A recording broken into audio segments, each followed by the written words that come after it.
Good evening and welcome to Prime of Midlife. What a day it has been politically, has it not?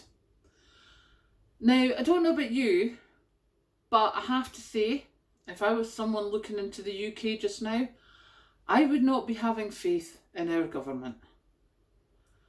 Liz Truss was elected as PM. She chose Kwasi Kwarteng as her Prime Minister. They have seemingly been friends for years, as her Chancellor, sorry.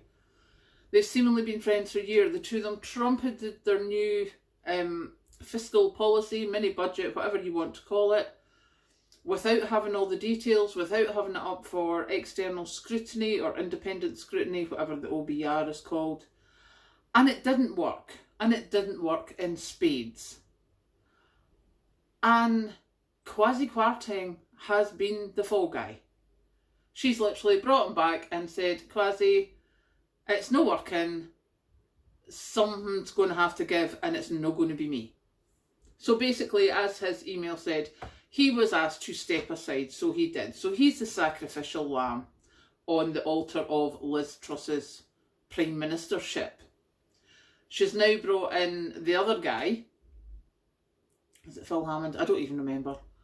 So this other guy's supposed to be a steadying hand. Has that helped the markets? No, it has not. Why? Because, oh dear God, if the Prime Minister can stab the Chancellor in the back that quick, is that someone you're going to trust? The UK government has lost all credibility and all trust. Nationally, internationally, everywhere. And don't even get me started. Do you know, I went back to work after lunch today, and obviously I get back about 1:45, and the press conference was to be at 2:30. So I had taken chocolate digestives with me because I hadn't tried the little chocolate digestives yet, so Mandy agreed to be my guinea pig. So we thought we'll have tea and chocolate biscuits and we'll sit and we'll watch this. And then the phone rang and Mandy, bless her little cotton socks, she took the phone call, so I continued watching this thing. And the first however long, there was like one sentence and then it was, I.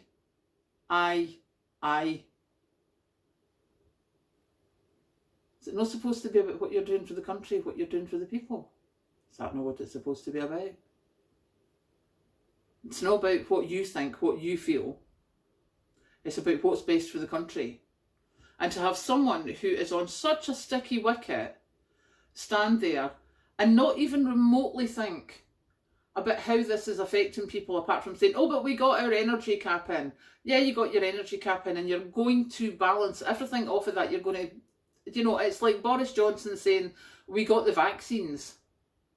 Everything he did wrong, but we got the vaccines right. Out of what? Another 20 different things that you got horribly, horribly wrong?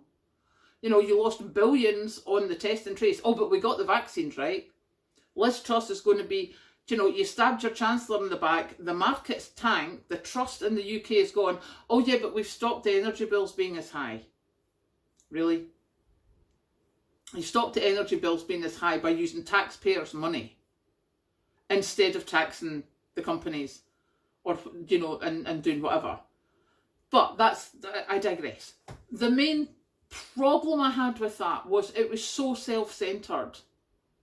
What she should have come on and said is that for the country, for the people in this country, what I want to do is, I understand this has made it difficult for people in this country because mortgage rates have gone up, so it's causing problems for the people in this country. Not once did she say that. Not once. Everything was, I know how it feels. No, you don't. Do not even at me at that, woman. You have not a clue about the people who who had everything in place to go and buy their own house, and it's all up in the air now because the interest rate's gone up by like 5% from when they were first offered the mortgage, and they know unless they've got a 5-year fixed deal, they can't do it. So they've all lost. The people who are just desperately trying to finish off their mortgage, they've maybe got 3 or 4 years to go, and they're just barely making it. You know those ones that Theresa May said, the barely managing. They're just looking at that after paying a mortgage for 20 years. And in the last 5 years, because of her ineptitude and her idiocy, they're all going to lose their house because the interest rate has already gone up so much. It's not coming down anytime soon. And these people cannot find £500 or £800 a month extra to pay this extra interest. So what are we supposed to do? Because that's not, we don't matter. Because the start of that speech, if you want to go and check it out, there's one sentence and then it's, I know about this, I lived in a deprived community, or words to that effect. And then she didn't. And now she's in the government. And believe you me, she has absolutely lost touch with any of those people that she grew up with, or any of those neighbourhoods that she grew up. She doesn't know what their life is like.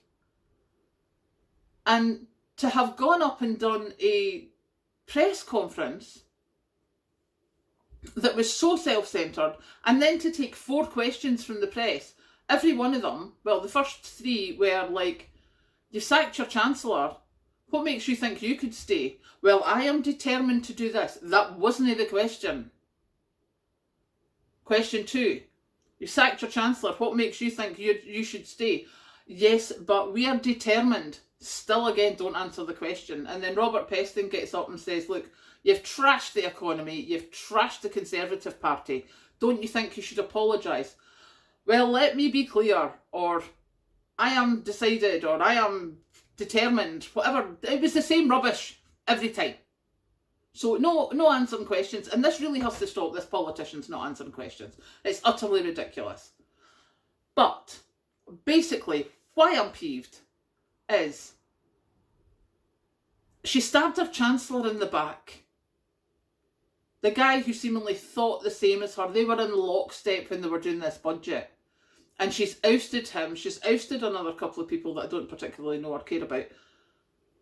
She's very publicly stabbed her chancellor in the back. Who else is going to trust her now? If I was Macron or whoever, any other of the European ones, or even Biden, I wouldn't be trusting her as far as I could throw her. So don't for 1 minute think that we're out of the woods yet, because we're nowhere near it. And unless something drastic happens, you know, possibly like get a general election going. Not that I think any one party is going to be any better than another one. I have to be honest about that. But something has got to give, because the UK is now a pariah in the international community. Because you don't do that. You just don't. I have no words. Now, this evening I have just finished off putting the finishing touches to my sausage casserole. So that is also going to be a video. I will possibly go and pour myself a drink because I'm feeling Bohemian Rhapsody coming on. I might have to just sit and, do you know, veg watch the movie. And for some reason I was having a Bohemian Rhapsody thought. So I think that's what I will watch tonight. So you go have a good Friday night. I hope you have a good weekend. And I will catch you later.